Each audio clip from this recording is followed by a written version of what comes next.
Oi, pessoal.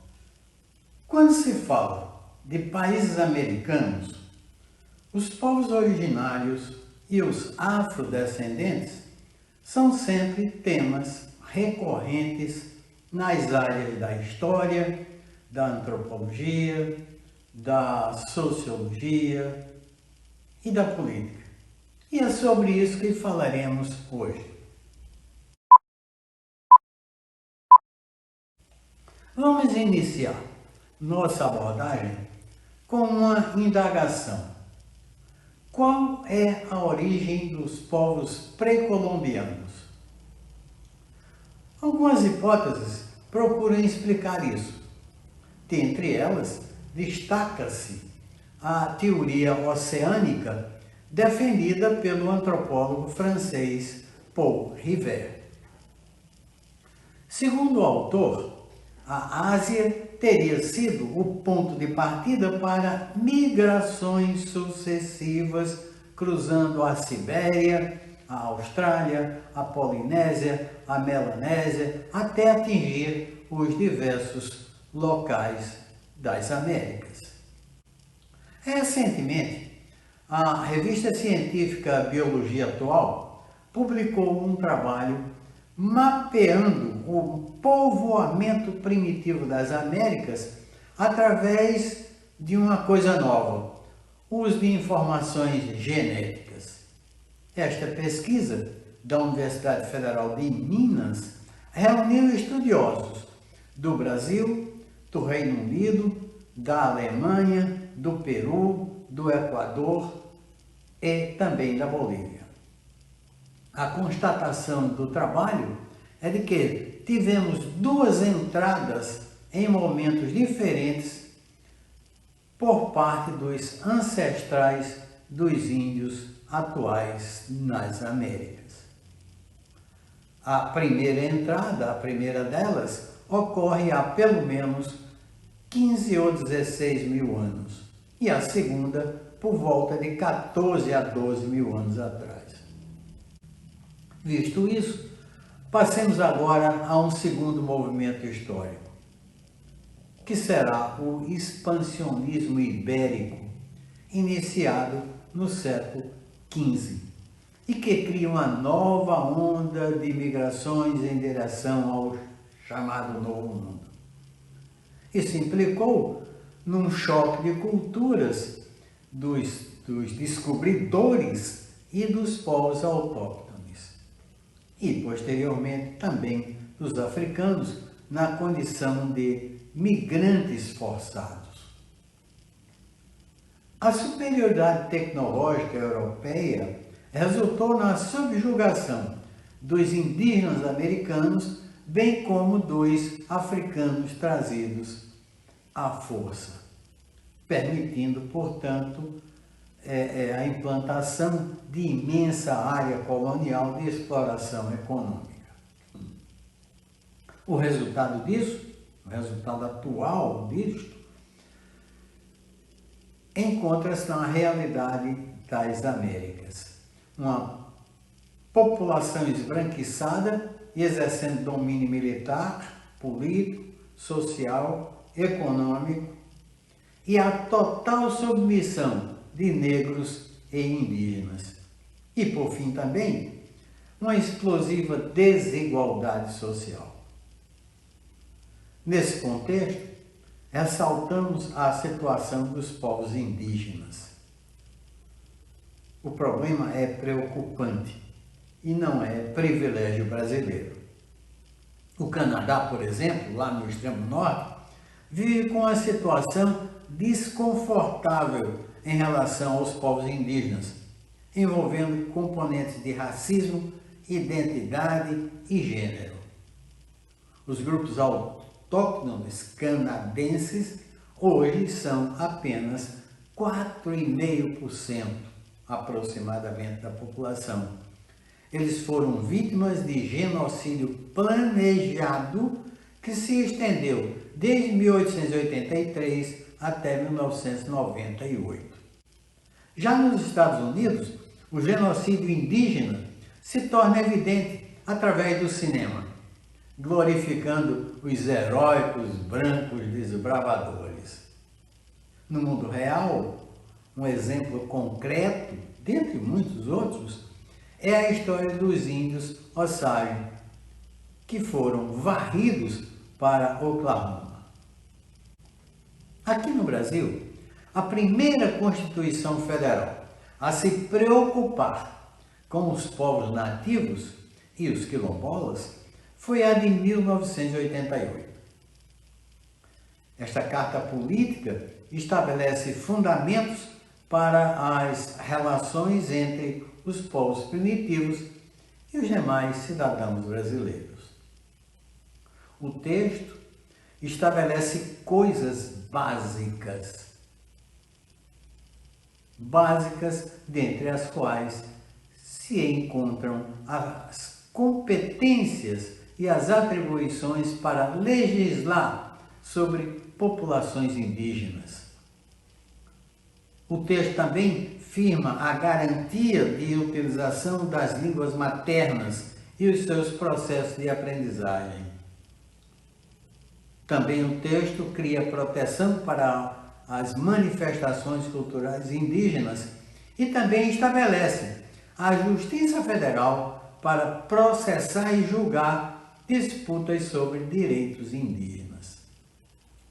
Além disso, encarrega o Ministério Público Federal para proteger os direitos desses povos. Apesar do que diz a Constituição, devem ser observados dois detalhes. O primeiro é que o nosso parlamento hoje é composto predominantemente por políticos anti-indígenas. Pancada da bala. O interesse aí é estimular projetos do agronegócio e de exploração mineral, afetando quantidades enormes de terras.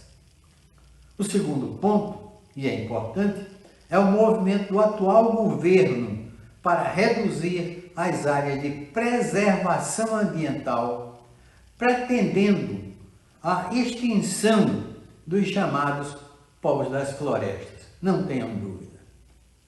Observe-se que o Executivo Federal, demonstrando representar os interesses das elites econômicas, editou, no primeiro dia de governo, a medida provisória 870, retirando a competência da FUNAI para a demarcação das terras indígenas. A missão, para isso, foi entregue ao Ministério da Agricultura e Pecuária. Vejam só, os interesses são visivelmente conflitantes. Na sequência, o Legislativo rejeitou a transferência espúria de atribuição com a Lei 13.844.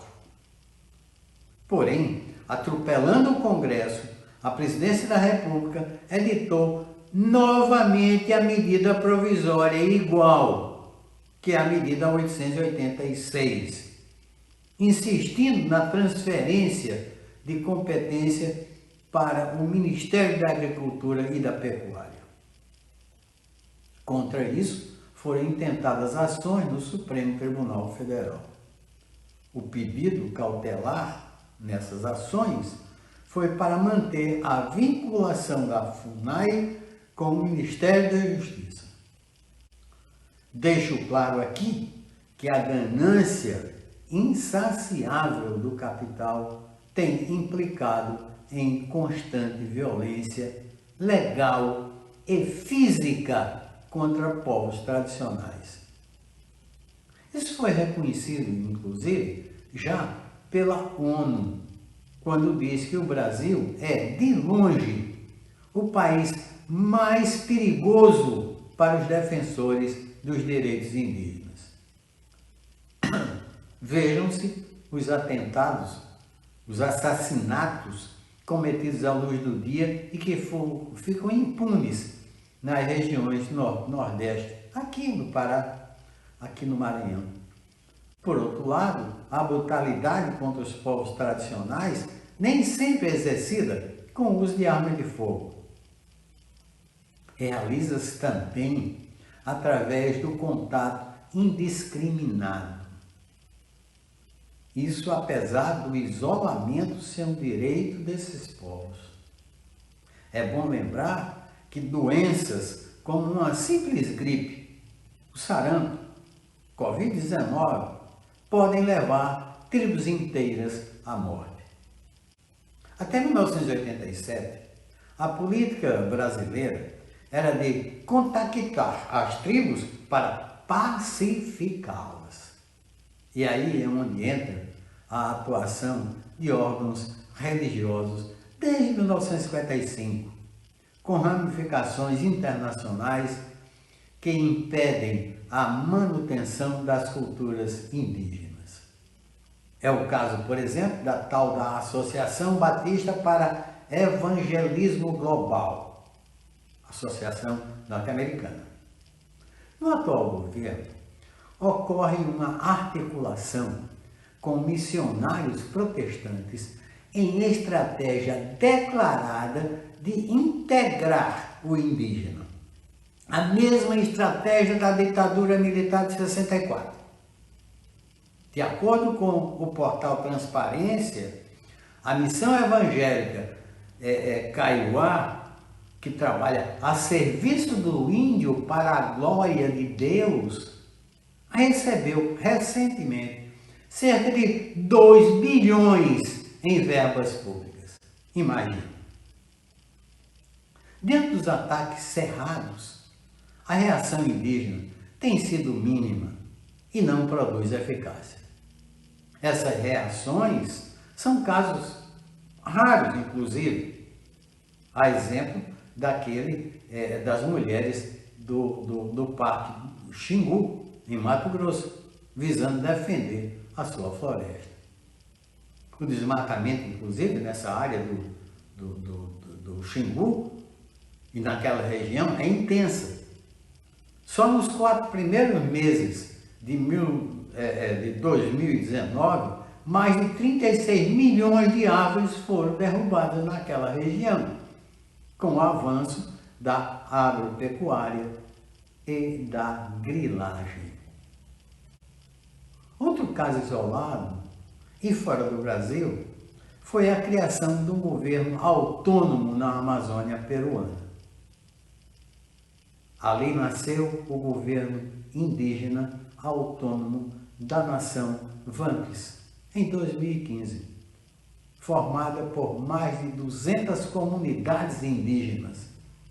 Foi o primeiro desse tipo em toda a Amazônia. Conforme vimos nesse relato, gente, relato aligerado, fica claro a situação dos povos indígenas, que é dramática. O problema é preocupante, principalmente para nós brasileiros. Fica aqui lançado, portanto, um desafio que estou fazendo para você. Faça a leitura e medite sobre esse tema. Compartilhe esse vídeo com os amigos se você achou interessante. E até o nosso próximo encontro.